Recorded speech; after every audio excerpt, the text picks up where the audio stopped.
भाग्यशाली कुंवर महीनावा हो जम चढ़े नवरातन भाग्यशाली कुंवर महीनावा हो जम चढ़े नवरातन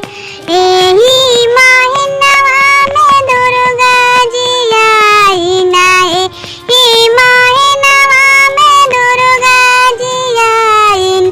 साथ में लक्ष्मी मैया आईनी नगर में साथ में लक्ष्मी मैया आईनी नगर में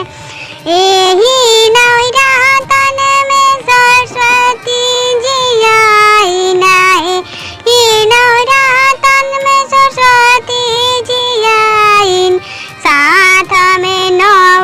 बहिनिया मैया आईन नगर में साथ में सातो बहिनिया मैया आईन नगर में एही नवरातन में कार्तिक जी आईन एही नवरातन में कार्तिक जी आईन साथ में गणेश भैयावा गणेश जी आईनी न शहर में साथ में गणेश भैयावा कार्तिक जी आईनी शहर में पूजी हने नगरिया सहरिया माया के ही चरनावा पूजी हने गौवा जावा जावा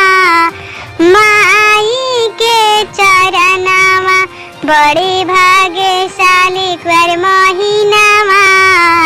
मैया आईनी नगर में बड़ी भाग्यशाली कुंवर महीना